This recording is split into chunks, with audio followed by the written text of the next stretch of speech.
আসসালামু আলাইকুম। আপনারা স্ক্রিনে দেখতে পাচ্ছেন প্রোফাইলে ক্লিক করবেন এবং এরপরে এডিটে ক্লিক করবেন। তারপর দেখতে পাচ্ছেন যে এডিট প্রোফাইল। এখানে দেখতে পাচ্ছেন যে ব্যক্তিগত তথ্য। তবে আপনার ব্যক্তিগত তথ্যের মধ্যে এখানে বাংলায় নামটি জন্ম নিবন্ধন অনুযায়ী খুব সুন্দরভাবে টাইপ করবেন। টাইপ করার পর আপনারা আপনার ডান সাইডে দেখতে পাবেন যে লিঙ্গ, এখানে মহিলা কিংবা পুরুষ আপনারা ক্লিক করবেন এবং ক্লিক করার পর দেখতে পাচ্ছেন রক্তের গ্রুপটি খুব সুন্দর করে আপনারা এখানে দিবেন কাগজপাতি অনুযায়ী। দেওয়ার পর নিচে দেখবেন যে জন্ম নিবন্ধন নম্বর। তবে এটি খুব সতর্কতার সহিত আপনি আপনার জন্ম নিবন্ধন অনুযায়ী সুন্দরভাবে বসাবেন এবং বসে চেক করবেন। চেক করার পর পাশে দেখতে পাচ্ছেন যে জন্ম তারিখ, এটি অটোমেটিকলি আমরা আগেই করে থাকি। এরপর আপনারা দিবেন যে জন্মস্থান, আপনারা আপনার নিজ জেলা দেবেন। এখানে আমি রংপুর দেব এবং রংপুর দেওয়ার পর আপনারা দেখবেন জাতীয়তা বাংলাদেশ অটোমেটিকলি হয়ে যাবে এবং তারপরে আপনারা আবারও জন্ম নিবন্ধনটি নাম্বারটি খুব সুন্দর করে চেক করবেন।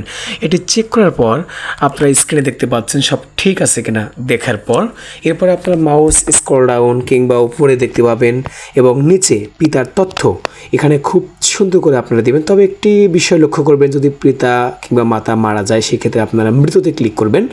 আপনারা এই অপশন দেখতে পাচ্ছেন এবং এখানে পিতার নাম বাংলায় আগে বসাবেন এবং সেটি জন্ম অনুযায়ী। তারপরে আপনারা বসাবেন পিতার নাম ইংলিশে এবং সেটি জন্ম নিবন্ধন অনুযায়ী। এরপরে আপনারা বসাবেন নিচে দেখতে পাচ্ছেন যে পিতার এনআইডি। অনেক সময় দেখা যায় যে পিতার এনআইডি নাও থাকতে পারে এবং সেক্ষেত্রে মৃত হলে আপনারা এখানে মৃত্যুর সনদ বসাবেন এবং জীবিত হয় সেক্ষেত্রে মৃত্যুদের টিক চিহ্ন দেওয়ার প্রয়োজন নেই। তবে সেক্ষেত্রে আইডি কার্ডের নাম্বারটি অবশ্যই এখানে বসাতে হবে, তবে না বসালেও হবে না, কারণ এটি অবশ্য অনলাইনে লাল স্টার চিহ্ন দেওয়া নাই। তবে মনে রাখবেন একটা বিষয়, সেটি হচ্ছে যে স্টার চিহ্নগুলো অবশ্যই পূরণ করতে হবে। পিতার এনআইডি, তবে এটি বসালে খুব ভালো হয়, সেক্ষেত্রে কোনো সমস্যা হবে না। আপনারা এটি বসার পর সুন্দর করে চেক করবেন এবং চেক করার পর নিচে মাউস স্ক্রল ডাউন করলে দেখতে পাবেন যে মাতার তথ্য অর্থাৎ মায়ের তথ্য আপনারা খুব সুন্দর করে জন্ম নিবন্ধন কিংবা সার্টিফিকেট অনুযায়ী মায়ের তথ্য বাংলা এখানে টাইপ করবেন। সেটি টাইপ করার পর ডান সাইডে দেখতে পাবেন যে মায়ের ইংরেজি নাম, এখানে আপনারা ইংরেজিতে মায়ের নাম বসাবেন।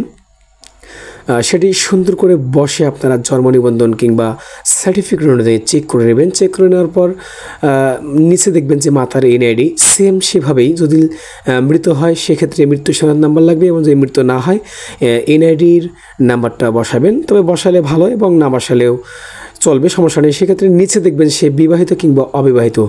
যদি সে বিবাহিত হয় সেক্ষেত্রে আপনারা তার কাবিননামার কাগজ এবং তার পিতার এনআইডি এবং মাতার এনআইডি, সেক্ষেত্রে বিবাহিতর যে প্রয়োজনীয় তথ্যগুলো আছে এগুলো আপনারা অবশ্যই জমা দেওয়া লাগবে। সেক্ষেত্রে অনলাইনে সব বিষয় লাগবে না, তবে এখানে বৈবাহিক অবস্থা আপনারা বিবাহিত দেবেন এবং দেওয়ার পর স্বামীর নাম এখানে প্রথম স্বামী কিংবা যদি পুরুষ হয় সেক্ষেত্রে স্ত্রী এবং স্ত্রী হলে স্বামী, এখানে বাংলায় নামটি আপনারা টাইপ করে বসাবেন এবং বসার পর ডান সাইডে আপনারা দেখতে পাবেন যে প্রথম স্বামী কিংবা স্ত্রীর এনআইডি নম্বর। তবে এটি আসলে আবশ্যক নয়, তবে সেক্ষেত্রে এটা দিতে হয়। এটি না দিলে হয়তো বা অনেক সময় সমস্যার সম্মুখীন হতে হয়, তবে না হওয়ারই বেশিরভাগ সমস্যার কথা এখানে বলা আছে। তবে বিশেষ ক্ষেত্রে বিবাহিত হলে স্বামীর নাম এবং স্বামীর এনআইডি কার্ডের ফটোকপি নাম্বার সহ এখানে বসে দেওয়াটা উত্তম।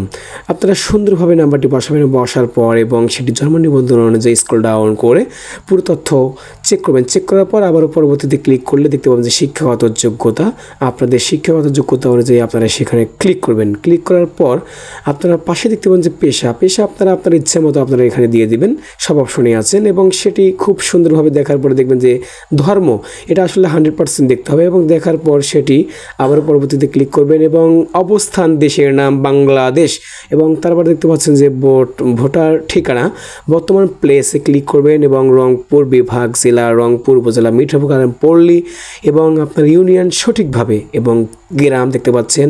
এরপর আপনার এখান থেকে ইউনিয়ন ওয়ার্ড নম্বর এবং আবারও গ্রাম অবলিক রাস্তা এবং হোল্ডিং নম্বর যদি আপনার থাকে এবং পোস্ট অফিস এবং পোস্ট সহকারে এবং নিচে দেখতে পাচ্ছেন যে ভোটার এরিয়া, এটি আপনাকে অবশ্যই খুব সতর্কতার সহিত পূরণ করতে হবে। পরবর্তীতে যদি কোনো ভুল ত্রুটি হয় এবং সেটি সংশোধন করতে আপনি অনেক হেনস্থার শিকার হতে পারেন, সেক্ষেত্রে আসলে ভুল না করাটাই বেটার। এবং আপনার স্ক্রিনে দেখতে পাচ্ছেন যে গ্রাম এবং উপজেলা এবং জেলা বিভাগ এবং ওয়ার্ড নাম্বার এবং গ্রামের নাম এটি 100% আপনারা সঠিকভাবে পূরণ করবেন।